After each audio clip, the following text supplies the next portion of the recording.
किस्त इनको तब तक मत देना जब तक हम ना कहें। इनकी रिपोर्ट नहीं आई। निर्मला मैडम, हाँ ठीक है, नहीं देंगे, चिंता मत करिए। अब सचिव साहब, जाहिर सी बात है क्या कि जब फाइनेंस रुकवा देंगे सीईओ साहब, तो ऑटोमेटिकली एक ऊपर से प्रेशर गिरना शुरू हो जाएगा कि जल्द से जल्द पुल बनाओ। और मुख्यमंत्री जब जाएंगे तो यही सीईओ उनको कहानी सुनाएगा कि साहब आपके यहाँ 20 रुपया दिया गया था, 2 पिलर नहीं बना पाए आपके अधिकारी, और आप कह रहे हो हम विकास के लिए पैसा नहीं दे रहे हैं। आज कोई सरकार नहीं कहती है कि केंद्र हमको विकास के लिए पैसा नहीं दे रहा है, कहती है। अब जाहिर सी बात है कि जब केंद्र सरकार यहां पर टाइट हो गई मामला, तो जब केंद्र सरकार टाइट हो गया तो राज्य सरकारों के पास जो फंडिंग आनी चाहिए थी वो आना कम हो गया। भाई जाहिर सी बात है, भ्रष्टाचार तो रुका ही ना। अब भ्रष्टाचार रुका, पहले क्या हुआ, 250 करोड़ चला गया 1000 करोड़ में एक साथ, अब किस्तों में दे गया जा रहा है। तो कितना आप मारोगे? 10%, 20%, 15%? इससे ज्यादा एक तरह से आप पैसा नहीं खा पाओगे, इससे ज्यादा नहीं खा पाओगे। देखो, भ्रष्टाचार को तो समाप्त किया ही नहीं जा सकता। भ्रष्टाचार मुक्त अगर देश हो जाएगा तो अर्थव्यवस्था चलनी बंद हो जाएगी। तो भ्रष्टाचार तो बहुत जरूरी है अर्थव्यवस्था के चलाने के लिए, ठीक है। कोई विश्व में ऐसा देश है ही नहीं जहां पूर्णतः भ्रष्टाचार मुक्त देश हो। रैंकिंग भी अगर किसी की फर्स्ट आ रही है तो उसके यहां भी भ्रष्टाचार है, ठीक है। तो अब ऐसी कंडीशंस में ये चीजें हो जाएंगी। अब विकास जब दिखने लगेगा लोगों को, तो भाई यूपी की गवर्नमेंट तो दोबारा से आएगी फिर कि भाई हमको एक तरह से दिल्ली से अपने गांव जाने में जो 12 घंटे लगते थे, अब मैं 4.5 घंटे 5 घंटे में पहुंच जाता हूं। तो मैं तो चाहूंगा क्या कि पे करूं और अच्छा विकास मिले मुझे, तो विकास मिले। क्यों? क्योंकि योजनाएं, परियोजनाओं का जो पैसे की फंडिंग है उसमें भी एक तरह से क्या है, इंटरफेरेंस है। यहां पर विरोधी पार्टी ये कहती है कि ये विकेंद्रीकरण नहीं है, क्योंकि फंड का तो केंद्रीकरण है, फंड का तो केंद्रीकरण है ना, फंड तो केंद्र ही दे रहा है। तो आप नीति आयोग को विकेंद्रीकरण कैसे घोषित कर रहे हो? वो विरोध का है, लेकिन आपको रटना है क्या विकेंद्रीकरण पर आधारित होकर काम कर रहा है। तो समझ में आ गया, विकेंद्रीकरण है, प्रतिस्पर्धी संघवाद है, सीईओ का पद है, वित्त प्रदान कौन करता है? अब वित्त मंत्रालय, पहले कौन देता था? और मुख्यमंत्रियों की भूमिका इसमें बढ़ा दी है। ये अंतर निकल कर आ रहा है किसमें? ठीक है, नीति आयोग में, ठीक है। हेडिंग डाल देना, योजनाओं के प्रकार।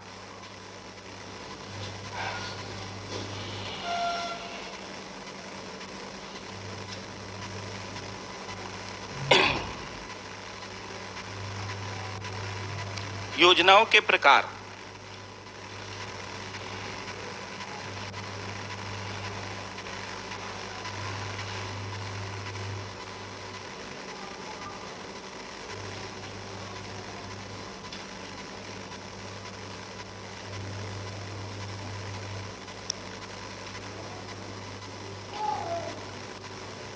पहला लिखिएगा,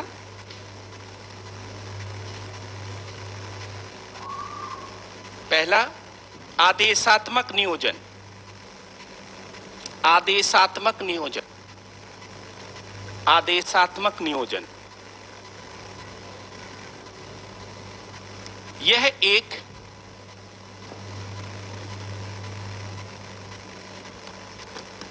केंद्रीकृत नियोजन है। यह एक केंद्रीकृत नियोजन है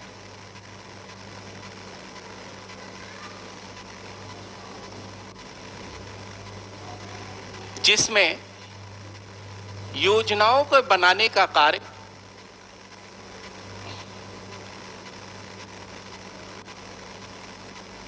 योजनाओं के बनाने का कार्य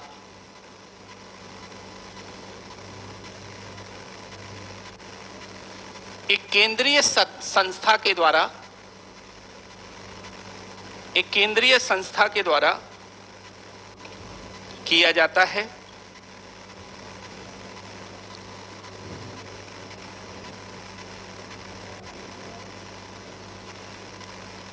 जिसमें राज्य का व्यापक हस्तक्षेप होता है। राज्य का व्यापक हस्तक्षेप होता है।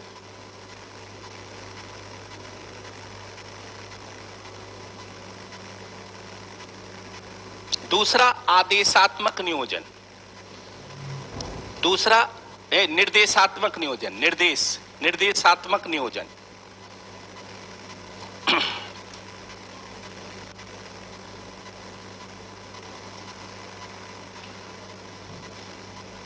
निर्देशात्मक नियोजन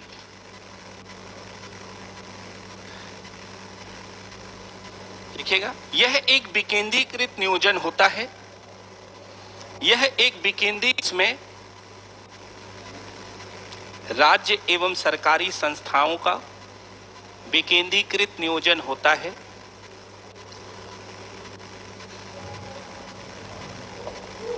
जिसमें राज्य एवं केंद्रीय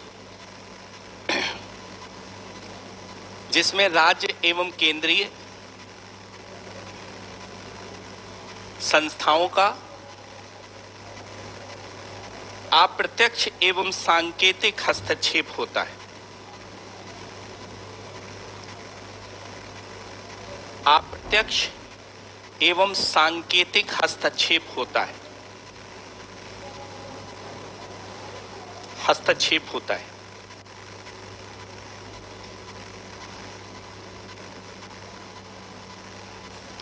नीति निर्माण में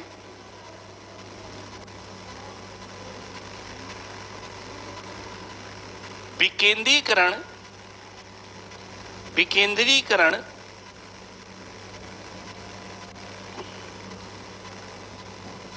का स्वरूप दिखाई देता है।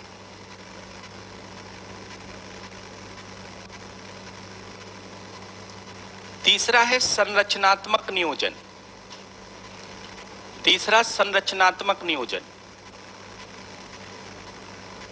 संरचनात्मक नियोजन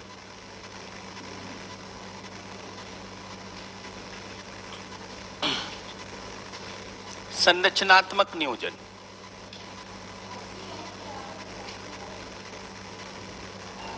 इस प्रकार के नियोजन में संसाधनों के स्वामित्व के ढांचे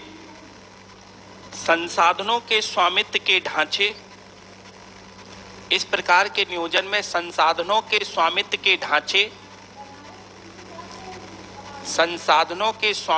ढांचे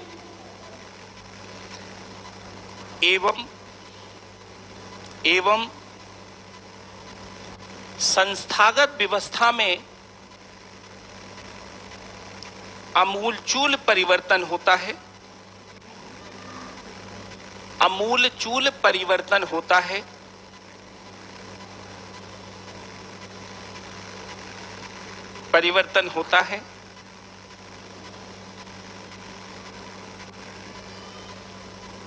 संरचनात्मक नियोजन कहलाता है।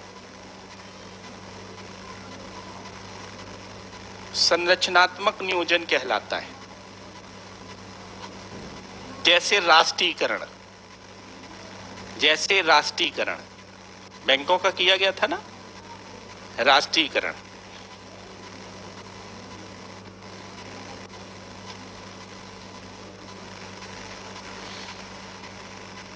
रोलिंग प्लान, अनवरत योजना। कौन सी? अनवरत योजना, रोलिंग प्लान।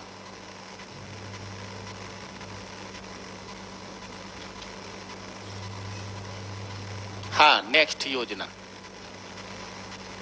संरचना के बाद रोलिंग प्लान।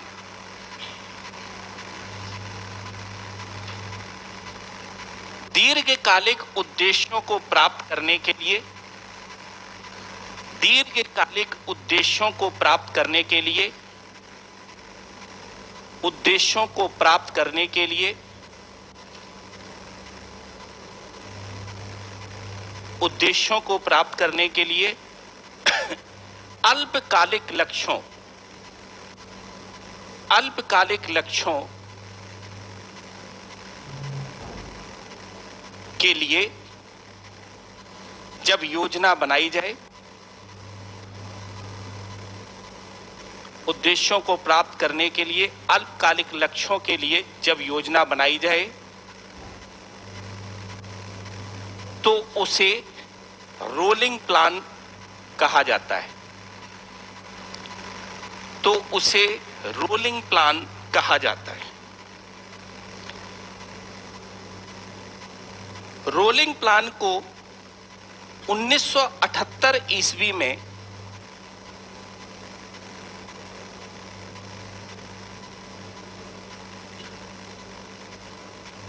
जनता पार्टी की सरकार के द्वारा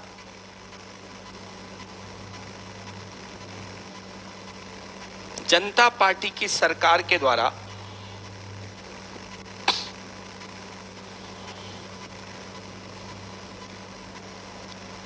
प्रारंभ किया गया था।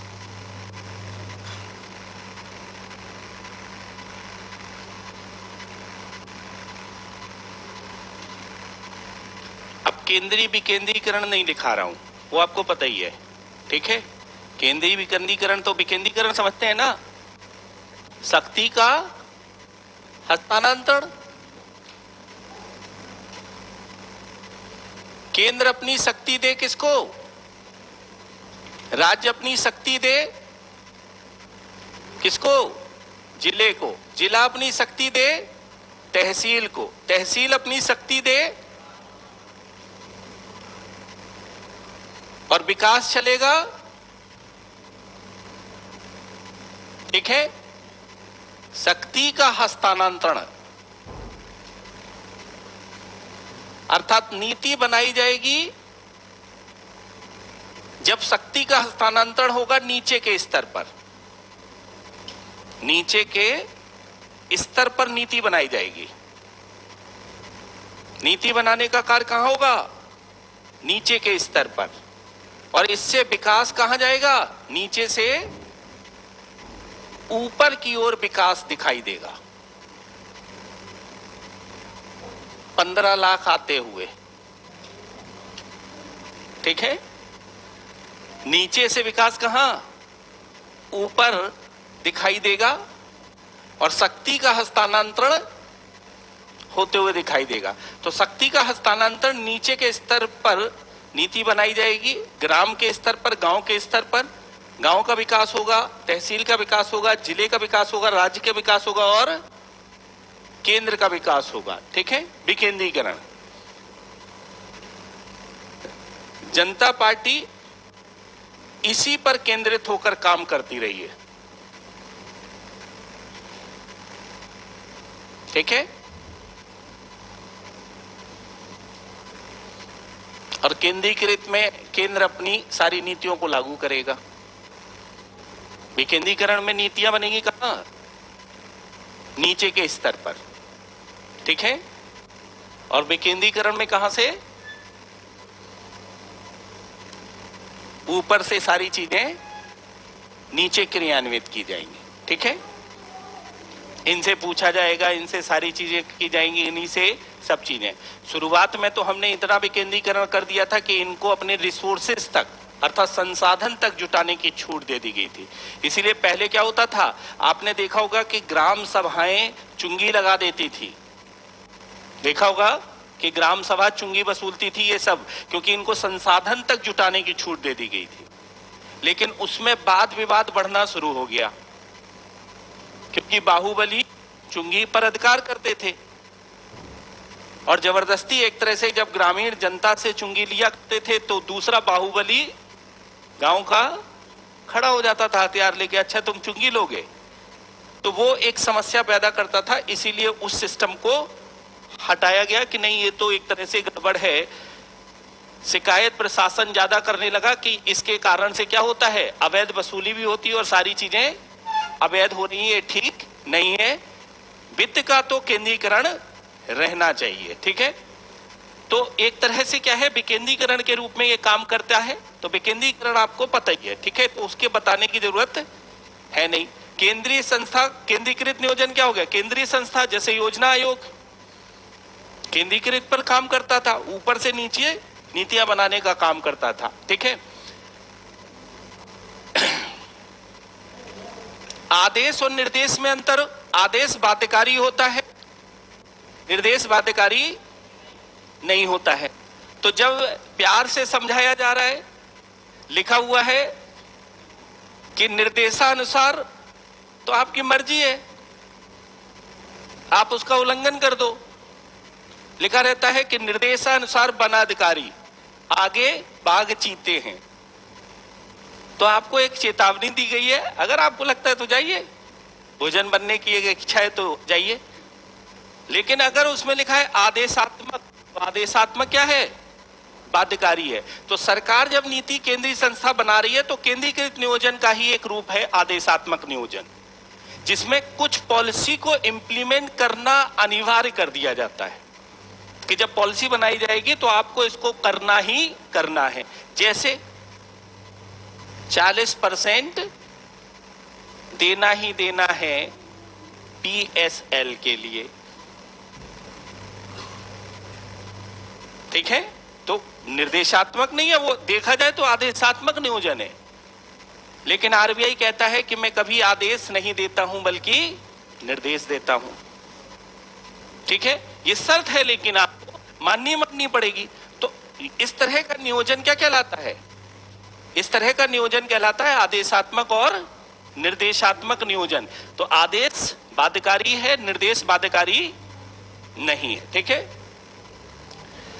अब योजनाएं एक तरह से जब बन रही थी तो आपसे पुराने क्वेश्चंस में ज्यादा से ज्यादा इनका जो पूछने का तरीका होगा, ठीक है, इनका एक तरह से पूछने का तरीका क्या है कि भैया योजनाएं 12 की 12 पंचवर्षीय योजनाएं और 12 पंचवर्षीय योजनाओं के लक्ष्य मेरे ख्याल से नहीं पूछेंगे। ठीक है, फिर भी यहां पर क्या है कि इनकी प्राथमिकताओं से क्वेश्चंस बना दें तो बना दें। ठीक है, तो 12 की 12 पंचवर्षीय योजना को हम 4 भागों में, पहली पंचवर्षीय योजना लिखेंगे और अन्य बिंदु भी लिख लेंगे अगर बाई चांस कुछ आ जाता है तो पहली योजना, ठीक है, लिखिए,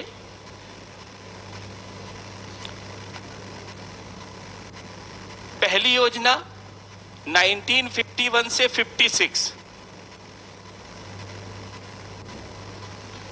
प्रथम पंचवर्षीय योजना 1951 से 56,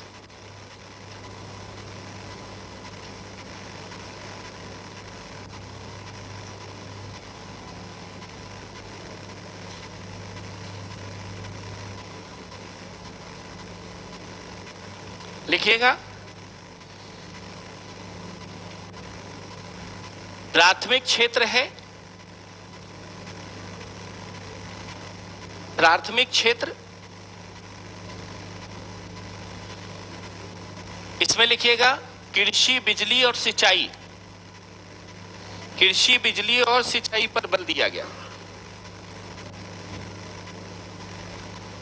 कृषि, बिजली और सिंचाई पर बल दिया गया।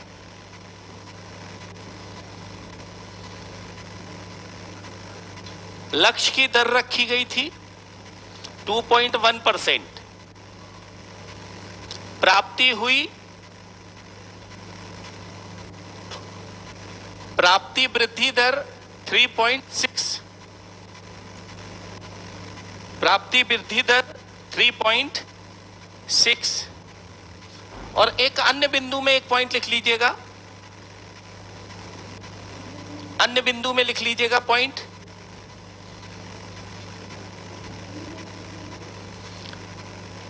इस पंचवर्षीय योजना के समय 1952 में सामुदायिक विकास कार्यक्रम,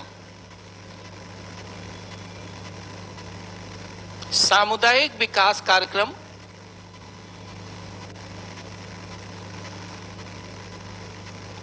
को प्रारंभ किया गया था, दूसरा पॉइंट लिख लीजिएगा, भाखड़ा नागल डैम, नागल परियोजना, भाखड़ा नागल परियोजना, हीराकुंड बांध परियोजना, जैसी बहुउद्देशीय परियोजनाओं को प्रारंभ किया गया था। रेहन भी थी, जैसी बहुउद्देशीय परियोजनाओं को प्रारंभ किया गया था।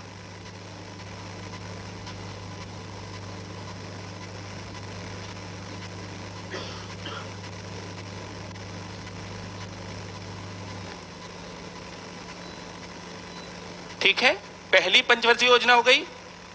दूसरा लिखे, दूसरी योजना, दूसरी योजना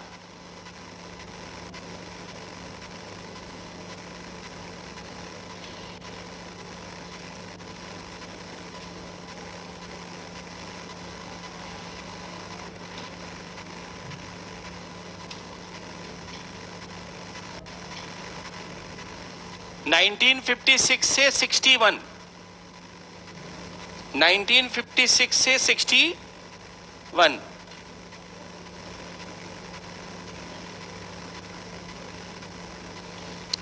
भारी उद्योगों का विकास, प्राथमिक क्षेत्र है भारी उद्योगों का विकास या पूर्ण उद्योगों का विकास या भारी उद्योगों का विकास, चिंता मत करिए, ठीक है। भारी उद्योगों का विकास,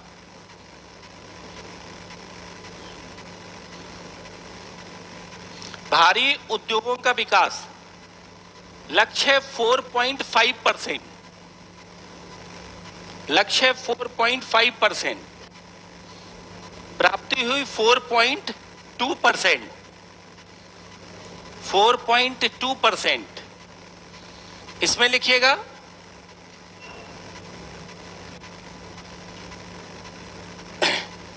इसमें स्टील प्लांट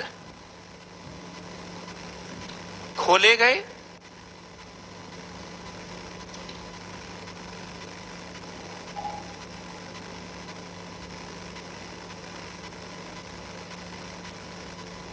राउरकेला, दुर्गापुर और भिलाई,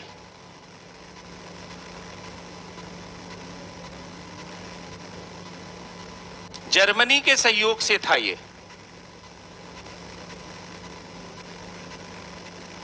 कहां है राउरकेला?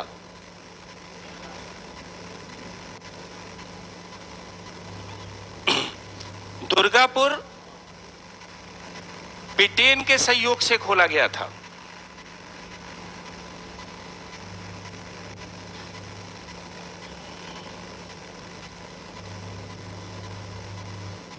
किसके सहयोग से? ब्रिटेन के और रूस के सहयोग से खोला गया। भिलाई,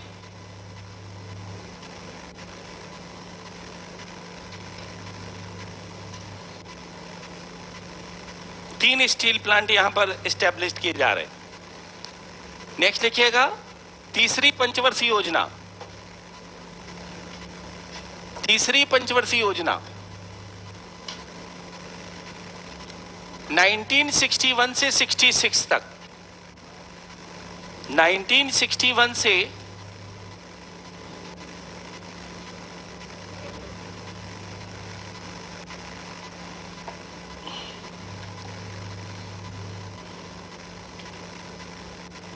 66 तक कृषि और उद्योग पर विकास पर बल, खाद भी लिख सकते हैं, और उद्योगों पर विकास पर बल।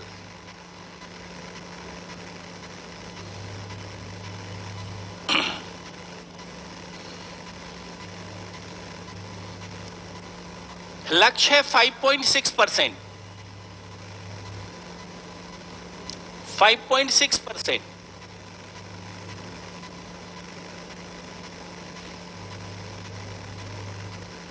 5.6%। प्राप्ति हुई थी 2.8%। 12 पंचवर्षीय योजना में सबसे असफल योजना है। अन्य बिंदु में लिखिएगा, सबसे असफल योजना मानी जाती है कौन सी? तीसरी।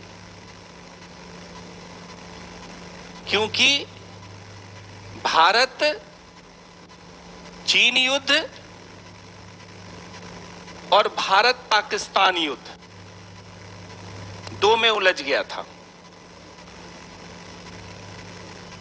ठीक है। इसी योजना के समय 1965 में हरित क्रांति 1965 में भारतीय खाद्य निगम की स्थापना।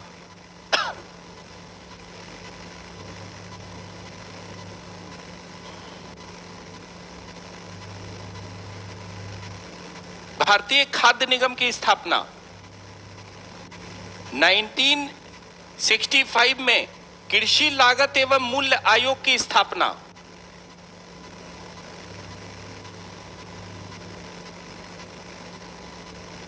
मूल्य आयोग की स्थापना की गई थी, जिसका नाम बदलकर किया गया था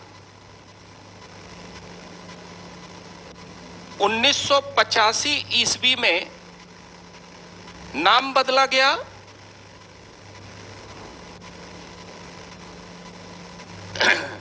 नाम बदला गया 1985 ईस्वी में और कृषि लागत एवं मूल्य आयोग किया गया था।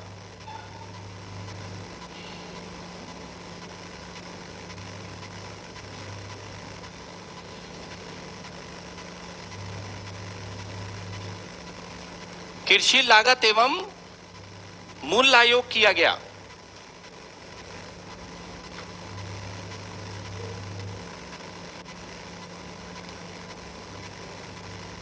कृषि लागत एवं मूल्य आयोग CACP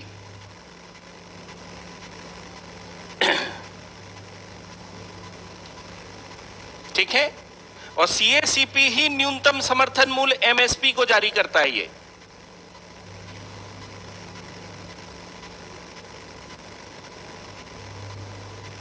करने का सुझाव देता है।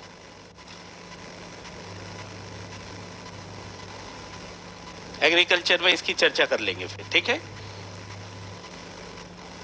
1965 में FCI की एस्टैब्लिशमेंट हो रहा है।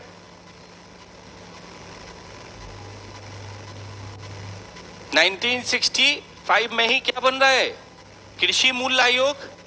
और कृषि मूल्य आयोग जिसको 1985 में नाम बदला जा रहा है, वो क्या किया जा रहा है? कृषि लागत एवं मूल्य आयोग। यही MSP को जारी करवाने के लिए सुझाव देता है। ठीक है, सुझाव देता है, याद रखना।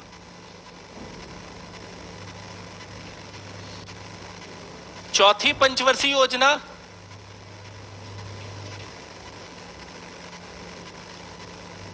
चौथी पंचवर्षीय योजना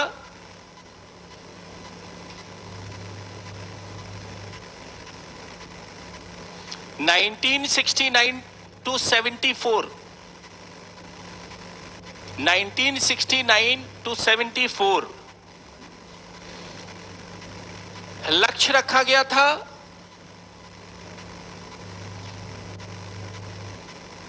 4.7 और अचीवमेंट हुआ 3.2।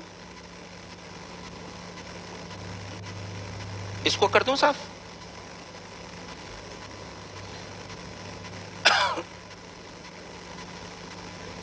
थ्री 3.2 का एक तरह से अचीवमेंट हुआ था।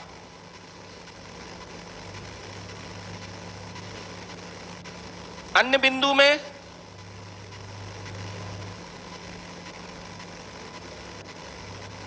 राष्ट्रीयकरण की प्रक्रिया शुरू हो रही है।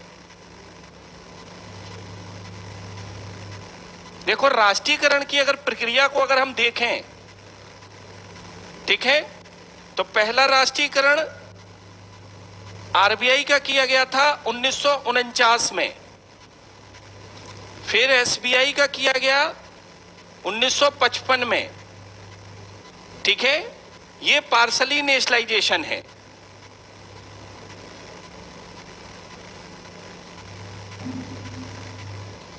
और फिर किया गया था राष्ट्रीयकरण 14 बैंकों का।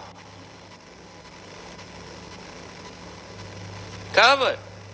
1969 में। और फिर 6 बैंकों का 1980 में। ठीक है, 1900 छोड़ो इसको।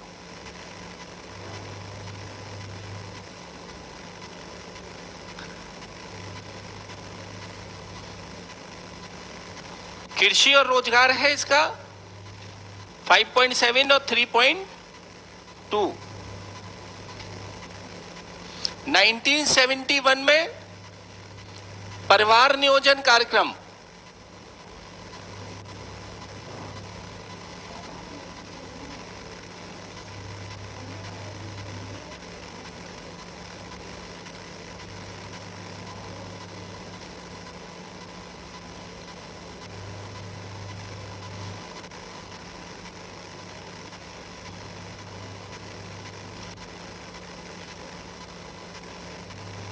ठीक है। पांचवी योजना 1974 से लेकर 79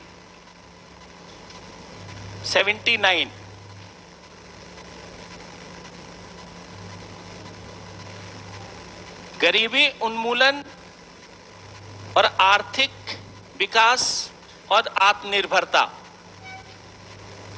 आर्थिक आत्मनिर्भरता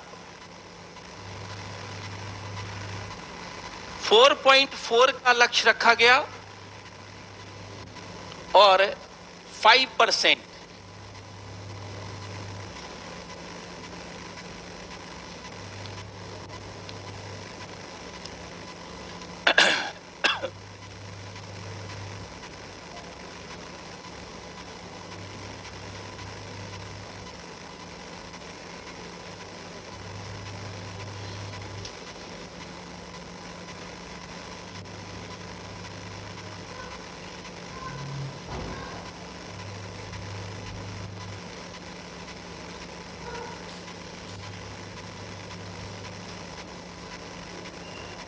पहले इतना समझो, 5 याद कराता हूं, पांचों के पांचों। ठीक है, जवाहरलाल नेहरू के सामने अब समस्या थी देश का विकास करना। अमेरिका गए, वहां से भी लौटे, रसिया गए, वहां से भी लौटे। दोनों लोगों ने सहायता नहीं की, क्योंकि हमारे यहां पर दिक्कत थी क्या, हमने मिश्रित अर्थव्यवस्था को अपना लिया था अपने देश में। दोनों लोग नाराज थे। विश्व में चल रहा था कि मेरा साथ दो, मेरा साथ दो, इस तरह की संकल्पना चल रही थी।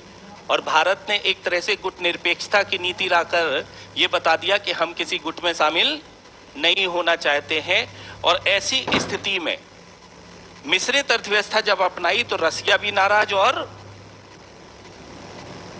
क्योंकि यहां एक होड़ चल रही थी विश्व के स्तर पर, और वो होड़ इस बात की थी कि सुपर पावर कौन।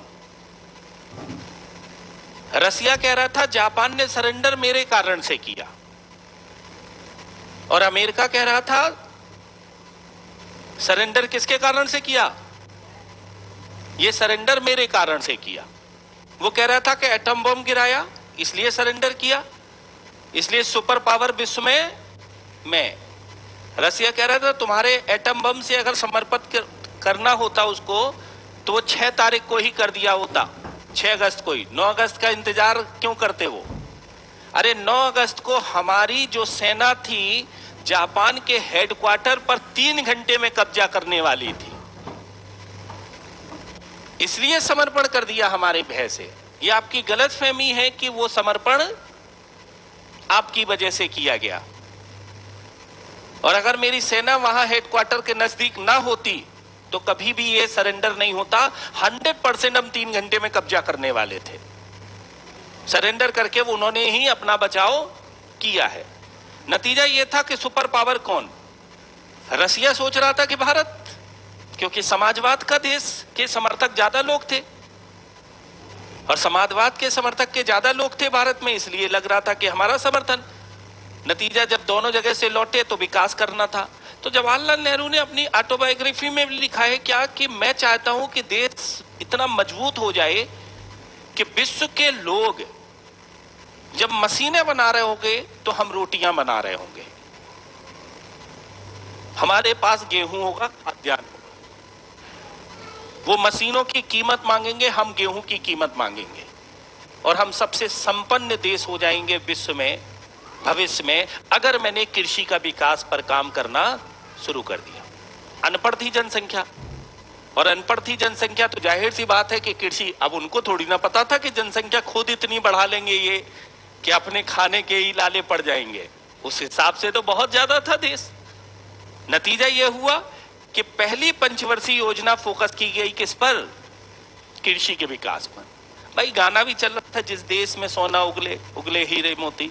जोश था युवाओं में जोश था। कृषि के विकास पर इतना काम किया गया कि कृषि की जो विकास दर थी, जो पूरे भारत की विकास दर थी 2.1% रखी गई थी और अचीवमेंट हुआ 3.6% का अचीवमेंट हुआ। मतलब जस्ट एक तरह से डबल होने वाली थी अगर आप देखें तो। इतना अचीवमेंट जो है वो विकास दर का मिल रहा था। और विकास दर का मिल रहा था क्यों? क्योंकि जवाहरलाल नेहरू देखो घूमने तो गए थे, लेकिन वहां एक चीज उन्होंने देखी, और वो देखी क्या कि एक डैम देखा था, हूबर डैम अमेरिका का। उन्होंने कहा कि यार ये बहुउद्देशीय परियोजना किस किस काम आ रही है? बोले पानी के लिए भी आ रही है, ये सिंचाई के लिए भी आ रही है, बिजली भी बना रही है। बोले हमारे यहां नहीं बन सकता ये। तब डैम बनाने की संकल्पना 1948 में ही ये शुरू कर दी गई थी, जिसने काम फाइनली करने शुरू कर दिए थे कब? पहली पंचवर्षीय योजना में इनके उद्घाटन किए गए और काम करना इनको शुरू कर दिया। तो ये जो नकल थी हूबर डैम की, जिसको हमने एक तरह से सतलज बांध में इंप्लीमेंट किया पूरी तरीके से, उसी तरह से बहुउद्देशीय परियोजना को भारत में लागू किया गया। अचीवमेंट मिला कृषि क्षेत्र में, लेकिन जब कृषि क्षेत्र में मिला तो जवाहरलाल नेहरू ने बड़े आराम से सोचा कि यार कृषि विकास दर तो हम बहुत लंबे समय तक एक जैसी बना ही नहीं सकते हैं। भाई ये कृषि की विकास दर, ये क्षेत्र है कृषि का। अब कृषि का ये क्षेत्र है तो हमें जब तक टेक्नोलॉजी डेवलप नहीं करेंगे तब तक हमारी कृषि का विकास नहीं होगा, ये उन्हें पता था। और इसीलिए टेक्नोलॉजी अगर डेवलप करना है तो मुझे आधारभूत संरचना को डेवलप करना पड़ेगा। उन्होंने देखा कि यार घर बनाना है तो लोहा चाहिए, सड़क बनानी है तो लोहा चाहिए, ट्रैक्टर बनाना है तो लोहा चाहिए, मतलब हर जगह किसका रोल? और इन्होंने आधारभूत संरचना पर काम ही नहीं किया अंग्रेजों ने, ये तो अपने प्रॉफिट के लिए काम कर रहे थे। तो अब ऐसी कंडीशंस में उन्होंने सेकंड प्लान में लक्ष्य रखा किसका? उद्योग, भारी उद्योग के उद्योग डेवलप किए जाएंगे। अब उद्योग डेवलप किए जाएंगे तो भाई जब इतना अचीव कर लिए हैं तो हम रखेंगे ही ना इससे ज्यादा लक्ष्य, 4.5% का लक्ष्य। अब 4.5% का एक तरह से जब लक्ष्य रखा गया, भाई अचीव तो इतना कर ही लिया गया, लेकिन अब क्या था कि सरकार ध्यान देना शुरू कर दी क्या? केवल और केवल हमारे यहां उद्योग भी स्टैब्लिश्ड किए जा रहे थे, उद्योग स्टैब्लिश किए जा रहे थे। अब उद्योग जब स्टैब्लिश किए जा रहे थे तो ऐसी कंडीशंस में क्या था कि एक सबसे बड़ी समस्या ये थी कि आधारभूत संरचना का विकास, लेकिन भाई टेक्नोलॉजी तो हो। अमेरिका तो मुंह फुलाए था, ब्रिटेन के पास जाके रोए कि भैया कुछ सहयोग करो, तो उन्होंने कहा कि ठीक है हम एक दुर्गापुर में स्टैब्लिश करा देते हैं, तुम्हारा सहयोग कर देते हैं। बोले पूंजीपति देश आ ही नहीं रहा है, कोई पूंजीपति देश। आज भले ही अमेरिका के राष्ट्रपति हमारे साथ चाय पी रहे हैं, मिले नहीं थे पहली बार जवाहरलाल नेहरू से, ये हमारे देश की बेइज्जती थी उस समय की। ये हमारे देश, भाई देखिए हमारे देश का प्रतिनिधि भले ही जो है कोई भी हो, एनीवे, अगर मोदी जी का सम्मान नहीं होगा तो फिर ये तो भाई गलत बात है। कोई भी अगर प्रतिनिधि बनकर आएगा तो हमारे देश का सम्मान होना चाहिए। मिले नहीं थे जब अमेरिकी राष्ट्रपति, और वो आदमी चलाया और चले आने के बाद ब्रिटेन के पास गया, बोला कि कम से कम कुछ लोग तो आ जाएं। समाजवादी विचारधारा के लोग ही हमारे यहां इन्वेस्टमेंट करने के लिए आए शुरुआत में। रसिया खड़ा है, पश्चिमी जर्मनी था, ये उस समय एकीकरण हुआ करता था। फिर तो क्या हुआ, फिर दीवार एक तरह से जब हटी तब फिर थोड़ा सा हुआ, तब पूंजीवादी देश के रूप में कन्वर्ट हुआ। उस समय यह समाजवादी विचारधारा से प्रेरित क्षेत्र था। तो अब ऐसी कंडीशंस में ये एक तरह से जब ये कंडीशन बनी तो अचीवमेंट जब हुआ 4.5 का, तो ये अचीवमेंट पूरा नहीं हो पाया। अचीवमेंट कितना हुआ 4.2 का, और 4.2 का अचीवमेंट हुआ। उसका कारण जाना गया कि हम भाई उद्योग उद्योग उद्योग चिल्लाते रहे, कृषि पर तो ध्यान ही नहीं दिए। दूसरे प्लान में बोले अब क्या किया जाए, बोले कि ध्यान देंगे कृषि, और तीसरा प्लान किस पर फोकस, याद हो गया, पहला कृषि, दूसरा, तीसरा कृषि और उद्योग। अब कृषि और उद्योग तो लक्ष्य रखा गया 5.6 कि भाई हम लक्ष्य रखेंगे कितना 5.6 का। अब अचानक से भाई फंडिंग खर्च के लिए रखी गई। कहा जाता है कि ये ऐसा समय था जिस समय हम पाकिस्तान से भिड़ गए। कब 65 में, और चाइना से भिड़ गए। हमने सोचा ही नहीं था, हम तो गुट निरपेक्षता वाले सिद्धांत लेकर चल रहे थे, कभी सोचा ही नहीं था झगड़े वगड़े होंगे इस तरह के। सारा खर्चा विकास का क्या हुआ युद्ध में, नतीजा हमारा प्लान क्या होगा, फेल। अचीवमेंट हुआ जस्ट आधा इसका।